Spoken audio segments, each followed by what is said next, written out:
Saat itu, jalan kota ramai dipenuhi para karyawan, pegawai, pemerintah, dan para siswa.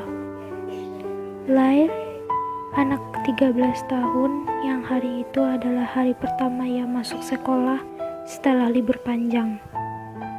Lail dan ibunya berdiri di perempatan jalan untuk menyeberang menuju lorong kereta bawah tanah. Lail memperhatikan setiap sudut kota yang dipenuhi dengan berita kelahiran bayi ke-10 miliar ke bumi. Dan gerimis juga mulai membasahi bumi. Lail dan ibu bergegas menuju peron kereta. Lail masuk bersama ibunya dengan membawa secangkir susu coklat panas. Di dalam gerbong juga menempelkan breaking news yang tadi. Lail fokus melihat berita itu. Menurut narasumber, kelahiran bayi ke-10 miliar itu bukanlah kebahagiaan, melainkan sebuah bencana alam yang akan timbul seperti kelaparan, kekeringan, dan bencana alam yang sangat dahsyat. Setelah itu terdengar bunyi gemuruh dan kereta pun mulai tidak stabil. Semua orang yang ada di kereta panik dan berusaha untuk melarikan diri. Lail terpisah dengan ibunya. Ibu Lail mencari anaknya hingga ketemu. Lalu masinisnya memberitahukan bahwa sudah terjadi gempa dan semua pihak diharapkan keluar gerbong. Semua yang selamat keluar gerbong itu. Semua terlihat gelap, hanya penerangan dari masinis dan asistennya saja yang menunjukkan pintu darurat. Mereka pergi menuju pintu darurat di bagian belakang, dan ternyata pintu itu sudah tertutup reruntuhan. Lalu masinis memerintahkan untuk menuju pintu darurat bagian depan. Semuanya bergegas karena takut akan gempa susulan. Dan ternyata benar, gempa susulan datang dan sebagian penumpang yang selamat kembali ke gerbong. Namun masinisnya bilang jangan kembali, itu berbahaya, bisa tertimpa reruntuhan. Dan ternyata benar, mereka semua tertimpa reruntuhan itu. Setelah itu, sebagian yang selamat lagi terus berjalan menuju pintu darurat, dan masinis menyuruh yang anak-anak sama orang tuanya lebih dulu. Dan yang saat itu anak-anak hanya Lail dan seorang anak laki-laki berusia 15 tahun. Anak laki-laki itu menaiki tangga, lalu disusul Lail dan ibunya. Tangan Lail gemetar, ia merasa seperti menaiki sumber lama. Dan tinggal 1 meter lagi gempa susulan datang, dan anak laki-laki tadi sudah berada di permukaan. Dan Lail yang masih tinggal 1 meter lagi di permukaan, ia paksa tubuhnya untuk menaiki tangga itu. Namun saat ingin sampai, ibu Lail tergelincir dan jatuh dan ingin menolong ibunya. Namun ia ditarik anak laki-laki tadi ke atas permukaan dan menjauh dari pintu darurat itu. Anak laki-laki itu membawa Lail ke tempat rumah-rumah plastik di dekat perempatan karena hujan yang mulai deras. Dan saat itu entah kenapa Lail tidak suka hujan. Lalu anak laki-laki tadi mulai bicara pada Lail. "Kamu murid baru ya? Kenalin, aku esok. Kalau kamu?" Lail menjawabnya dengan singkat. Seluruh kota sudah hancur karena gempa. Lail berharap agar ayahnya tidak apa-apa. Setelah kejadian tragis di lorong kereta bawah tanah itu, Lail dan Eso menuju rumah Eso. Karena Lail tidak punya siapa-siapa, dan Eso juga cemas dan akan ibunya di rumah, yang semoga saja selamat. Mereka berjalan dengan hening. Banyak petugas dan marinir yang berlalu lalang, membantu mencari korban yang tertimbun bangunan yang roboh. Lail dan Eso melewati rumah Lail yang sudah rata dengan tanah. Lalu Eso mengajak Lail ke toko ibunya. Raut wajah Eso sekarang berubah jadi gugup. Dan setelah sampai bangunan, toko ibu Eso sudah dalam keadaan miring. Dan Eso berusaha mencari ibunya ke dalam. Dan Lail menunggu di luar. Eso berteriak ketika menemukan ibunya yang terjepit lemari. Di toko itu, Lail yang melihat itu mulai berteriak meminta bantuan. Dan marinir yang sedang melintas mendengar teriakan Lail dan menolong Eso mengangkat ibunya dan membawa ibunya ke rumah sakit darurat untuk mendapat penanganan yang baik. Setelah itu Esok menghampiri Lel. Lel bertanya tentang keadaan ibunya Esok, dan Esok menjawab tidak apa-apa. Lalu mereka disuruh marinir untuk menolong tadi menuju tenda pengungsian nomor 2 yang berada di stadion.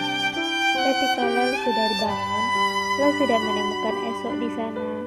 Lel lalu mencari dan menemukan Esok yang sedang berbicara dengan petugas yang berada di pengungsian tersebut.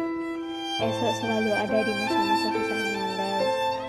Dan Lel yang melihat perhatian Esok pun mulai mengikuti apa yang dilakukan Esok, yaitu dengan membantu petugas di sana.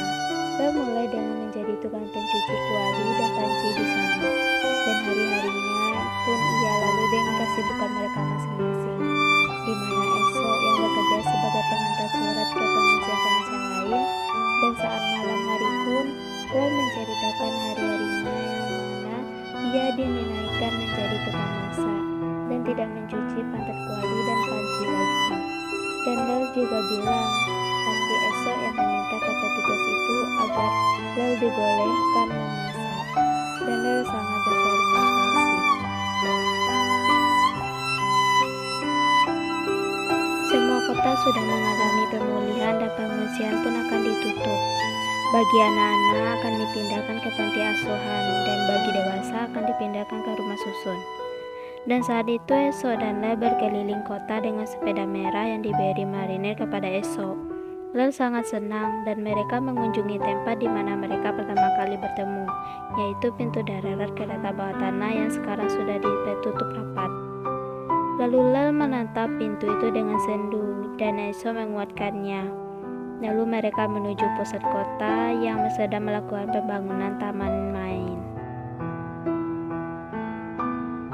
Petugas panti menyambut penghuni panti dengan ramah. Gedung yang akan ditempati Lel ini sudah dilengkapi dengan fasilitas yang baik. Lel membawa tas ranselnya menuju kamar 2DD. Saat Lel masuk, ia disambut oleh teman sekamarnya yang begitu nyaring. Gadis dengan rambut keribo dan jerawat di pipinya. Gadis itu memperkenalkan dirinya, ia bernama Mariam, dan ia mempersilahkan Lel untuk memilih tempat tidur.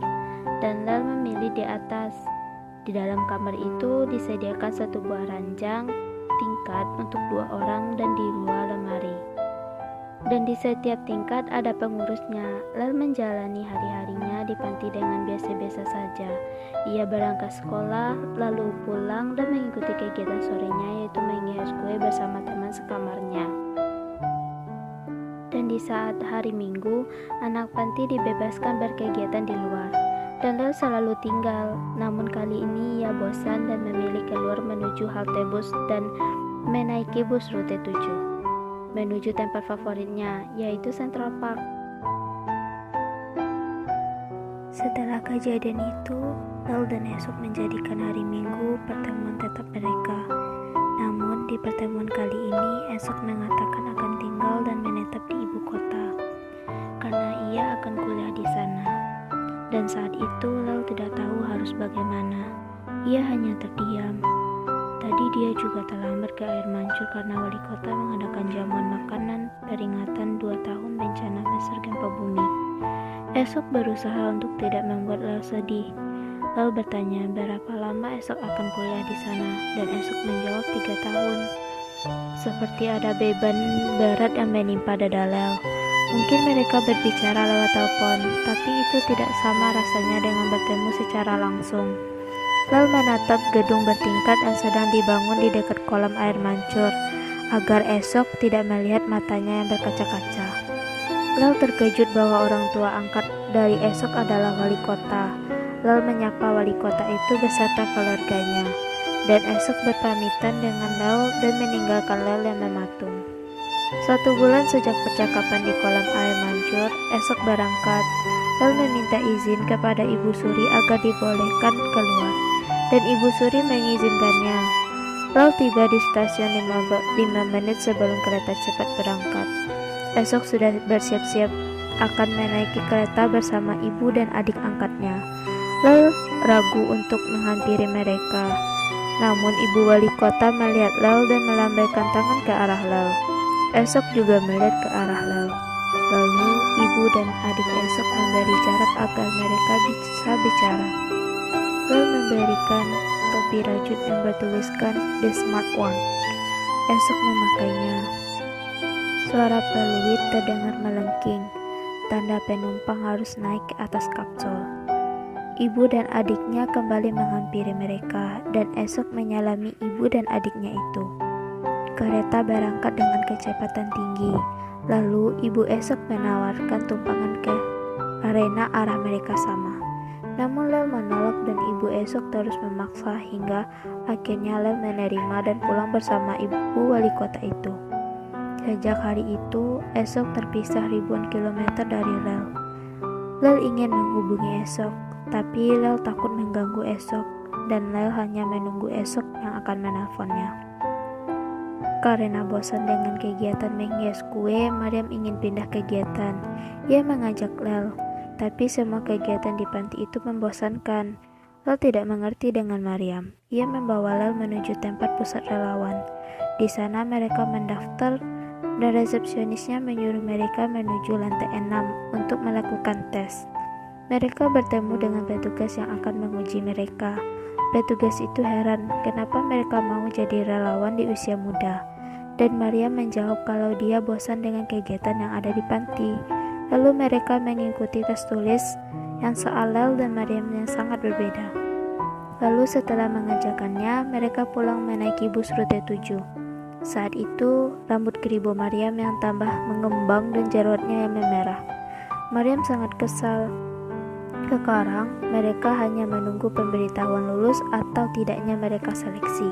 Setelah seminggu kemudian, Lel dan Maryam dipanggil Ibu Suri, dan mereka tidak tahu kenapa mereka dipanggil.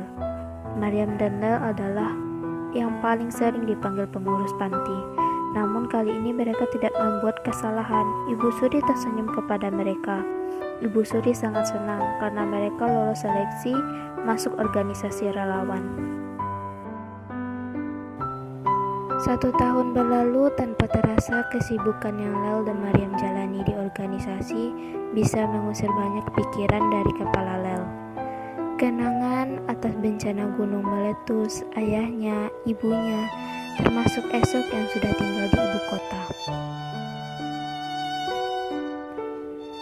Esok dan Lel mengendarai sepeda merah pergi mengelilingi kota dan tujuan mereka sekarang yaitu tempat di mana mereka bertemu. Dan mereka mengenang kejadian di sana. Setelah itu mereka pergi ke tempat toko ibu esok. Lel masuk dan menyalami ibu esok. Mereka bincang-bincang dan esok memperhatikan mereka. Setelah itu Lel dan esok berangkat lagi menuju Central Park. Dan esok bercerita banyak tentang aktivitasnya. Dan Lel juga menanyakan tentang masalah KTT iklim dunia. Dan esok menjawabnya dengan candaan agar tidak terlalu serius. Lalu mereka menghabiskan waktu mereka dengan membicarakan aktivitas mereka satu sama lain. Esok memberitahu proyek yang dia lakukan. Ia sedang melakukan proses proyek kapal luar angkasa yang akan membawa 10.000 manusia yang memiliki genetik yang berbeda agar tetap berkembang.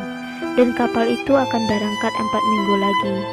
Dan Lel diminta untuk merahasiakannya dari siapapun. Dan untuk Maryam itu pengecualian karena Maryam bisa dipercaya. Dan malam pun tiba. Esok mengantar Lel ke asramanya. Dan Lel menceritakan semua hal yang ia ketahui kepada Maryam. Mereka bekerja lagi seperti biasa.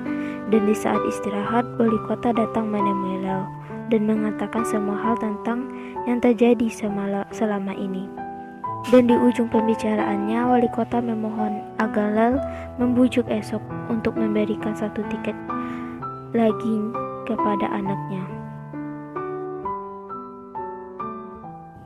Hingga tinggal 1 minggu lagi dan Lel masih belum dihubungi oleh esok. Dan akhirnya Lel memutuskan untuk memberitahu itu ibu esok akan masalah ini. Dan ibu esok sudah tahu, dan bahkan ibu esok juga sudah tahu tentang Claudia. Dan akhirnya Lel pulang, dan setelah itu ia tidak makan dengan teratur Hingga satu hari sebelum kapal itu berangkat, wali kota menemui Lel dan berterima kasih sudah mau membujuk Esok untuk memberi satu tiketnya kepada anaknya. Dan Lel bingung, dia tidak pernah bertemu lagi dengan Esok sejak acara wisuda itu. Dan akhirnya Lel pergi ke tempat pusat penghapusan saraf dan Lel berniat menghapus memorinya tentang Esok. Mariam cemas dan mencari Lel. Lalu ia menemukan Lel di pusat penghapusan saraf. Lel sudah berada di ruang operasi, dan Mariam yang sudah tidak tahan lagi akhirnya ia menelpon Esok dan memberitahu Lel akan menghapus memori tentang Esok. Esok menceritakan semuanya kepada Mariam bahwa semua ini salah paham. Yang berangkat hanya ibu Esok dan Claudia, dan Esok juga mengkloning otaknya pada sebuah mesin untuk membantu masalah di kapal itu. Dan Esok segera bergegas menuju rumah sakit itu, dan ia menangis berharap Lel tidak melupakannya. Setelah ruang operasi terbuka, Lel tersenyum melihat Esok dan Mariam. Lel tidak jadi mengoperasi memorinya, dan ia memilih untuk memeluknya erat karena itu adalah kehidupannya.